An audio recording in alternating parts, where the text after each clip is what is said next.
സുധാകരനെയും ലക്ഷ്മിയെയും കൊലപ്പെടുത്തുന്നതിന് തൊട്ടു മുൻപായി ഈ പ്രദേശവാസി തന്നെയായിട്ടുള്ള ഇവരുടെ അയൽവാസിയായിട്ടുള്ള പുഷ്പ എന്ന് പറയുന്ന ആ സ്ത്രീയെയും കൊലപ്പെടുത്തുമെന്ന് ചെന്താമര പറഞ്ഞിരുന്നു എന്നുള്ളതാണ് ഇവിടെയുള്ള നാട്ടുകാർ പറയുന്നത്. എനിക്കൊപ്പം പുഷ്പ എന്ന് പറയുന്ന ഈ ചേച്ചി ചേരുന്നുണ്ട്. ചെന്താമര നിങ്ങളെ ഉൾപ്പെടെ ഭീഷണിപ്പെടുത്തിയിരുന്നു, എന്താ പറഞ്ഞിരുന്നത്? ഭീഷണിപ്പെടുത്തി പറഞ്ഞാൽ അവളെ എൻ്റെ വീട്ടിലേക്ക് എന്തിനും നോക്കണേ, ക്ലാസ്സിൽ കൂടെ നോക്കണം പറയും. രാവിലെ എണീറ്റപ്പോൾ ക്ലാസ്സിൽ കൂടെ കാറി തുപ്പി പിന്നെ ഇങ്ങനെ കാണിച്ചു.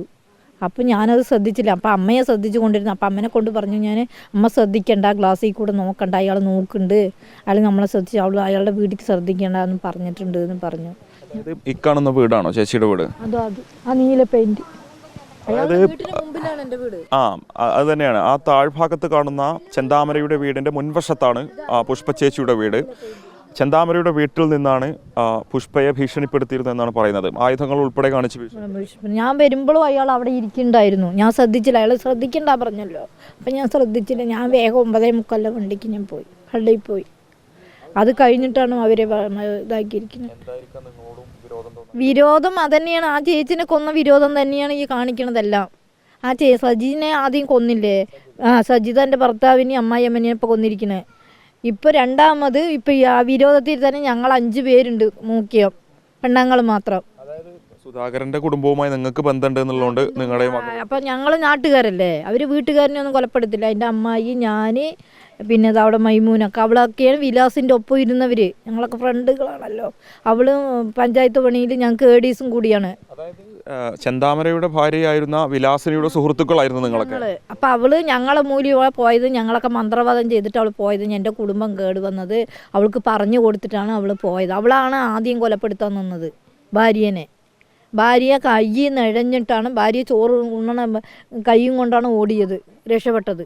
അത് കഴിഞ്ഞിട്ടുള്ള കൊലപാതകമാണ് ഇപ്പം ഈ കാണിച്ചിരിക്കുന്നതൊക്കെ. അതായത് വിലാസിനി അന്ന് 2019 ആ സമയത്ത് ചെന്താമരയെ വിട്ടുപോകാൻ കാരണം നിങ്ങൾ ഉൾപ്പെടെയുള്ള ആളുകൾ ദുർമന്ത്രവാദം ചെയ്താണെന്ന് അയാൾ വിശ്വസിച്ചു. മുമ്പ് വിലാസിനി 10 മാസമായി വിലാസിനി ഇവിടുന്ന് പോയിട്ട്. അത് കഴിഞ്ഞ് 10 മാസം കഴിഞ്ഞിട്ടാണ് സജിനെ കൊന്നത്. സജിനെ കൊന്നിട്ട് അപ്പോഴാണ് എൻ്റെ ഭാര്യ പോകാൻ കാരണം ഇവരൊക്കെയാണ്, ഇവർ പറഞ്ഞു കൊടുത്തിട്ടാണ് അവൾ പോയത്.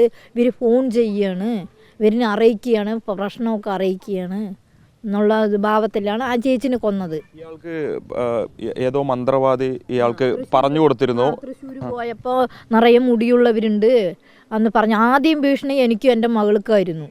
എൻ്റെ കയ്യൊക്കെ എങ്ങനെയാണെന്നൊക്കെ പറഞ്ഞിട്ട് സിറ്റ് ഔട്ടിൽ ഇങ്ങനെ നടക്കും, കയ്യും കാലൊക്കെ ഇങ്ങനെ കാണിക്കും, എൻ്റെ മകളെ എന്നെയാണെന്ന്. പിന്നെ ഞാൻ അവളുടെ അടുത്ത് വിലാസിൻ്റെ അടുത്ത് വിളിച്ച് പറഞ്ഞപ്പോൾ, നീ പോലീസ് സ്റ്റേഷനിൽ ഇപ്പോൾ പരാതി പറഞ്ഞു. അപ്പോഴത്തെ ഇവിടുത്തെ ജനങ്ങളൊക്കെ പറഞ്ഞു, അയാൾക്ക് ഒരു പരാതിയില്ലല്ലോ, അയാൾ വീട്ടിൻ്റെ ഉള്ളിലല്ലേ ഇരിക്കണം, നിന്നെ എന്തൊക്കെയാണ് കാണിക്കണം, നീ വെറുതെ പറഞ്ഞുണ്ടാക്കണം.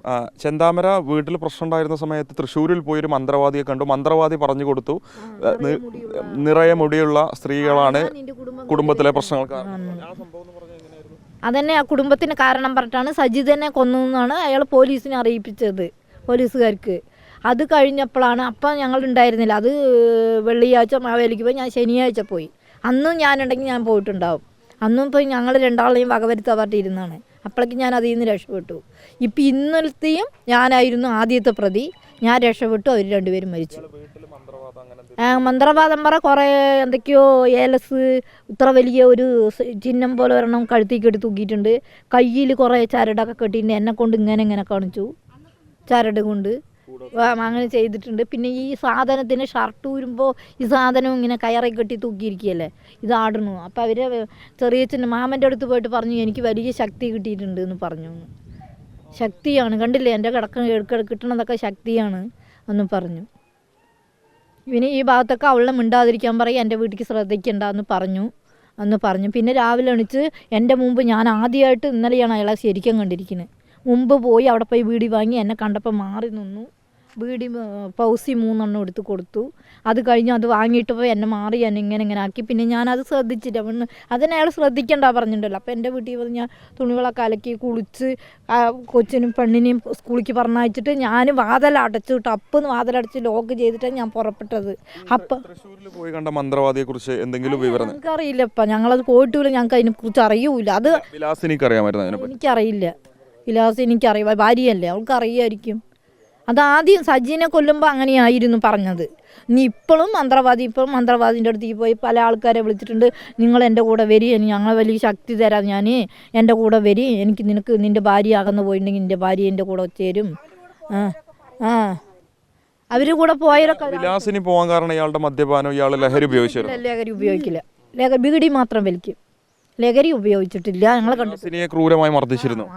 അത് ചെയ്തിട്ടുണ്ടായിരുന്നു. അടിച്ചിട്ടാണ് ഈ കൊടുവാൾ കൊണ്ട് ഇങ്ങനെ ഒരു കൈ കൊണ്ട് ഇങ്ങനെ പിടിക്കുകയും ചെയ്ത്, ഒരു കൈ കൊണ്ട് ഇങ്ങനെ കൊടുവാളും കൊണ്ട് പോയപ്പോൾ ഈ കൈ ചോർണ്ട് കൊണ്ടിരുന്നാണ്. കൈ ഇങ്ങനെ ഇളക്കിയപ്പോൾ അവൾ രക്ഷപ്പെട്ടതാണ്. അവളും ഒരു ഇതിൽ രക്ഷപ്പെട്ടു. ഇപ്പം അവരാണ് 3 പേര് ബലിയായിരിക്കുന്നത്. അവർ കുടുംബം തകർത്തു. അയാൾ പറഞ്ഞ പോലെ തന്നെ തകർത്തു. ഉണ്ടെങ്കിൽ ഞങ്ങളുടെയും പോയെന്നെ.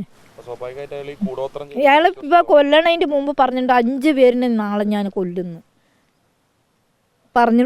ഇന്നലെ വൈകുന്നേരം പിള്ളേർ വന്നിട്ടുണ്ടായിരുന്നു എൻ്റെ അടുത്ത്. 5 പേരിനെ ഞാനിന്ന് ശരിയാക്കുമെന്ന് പറഞ്ഞു. അതിൽ ഉണ്ടായിട്ടുണ്ടെങ്കിൽ ഞാനും ഒരു 10 മണിക്ക് പോയതാണെങ്കിൽ പെട്ടു, 9:45 പോയപ്പോൾ രക്ഷപ്പെട്ടു. ഇവിടെ 2-3 പേരെടുത്ത് അയാൾ പറഞ്ഞിട്ടുണ്ട് 5 പേരിനെ ഞാനിന്ന് ശരിയാക്കുന്നു. അപ്പം അത് വളരെ പ്രധാനപ്പെട്ട കാര്യമാണ്. കാരണം കൊലപ്പെടുത്തുമെന്ന് പ്രതി തന്നെ നേരിട്ട് പറഞ്ഞ വീട്ടുകാർ പോലീസിനെ വിവരം അറിയിച്ചിരുന്നു. ഒരു തരത്തിലുള്ള നടപടിയും ഉണ്ടാകാതെ ഈ മേഖലയിലൂടെ വിലസി നടന്നിരുന്ന പ്രതിയാണ് ഇന്നലെ പട്ടാപ്പകൽ 2 അരുംകൊല നടത്തിയതിനു ശേഷം ഇവിടെ നിന്നും കടന്നു കളഞ്ഞിട്ടുള്ളത്. നിങ്ങൾ എന്താ വിചാരിക്കുന്നത്? വനത്തിനുള്ളിലേക്ക് തന്നെയാണോ പോയിട്ടുണ്ടാവുക?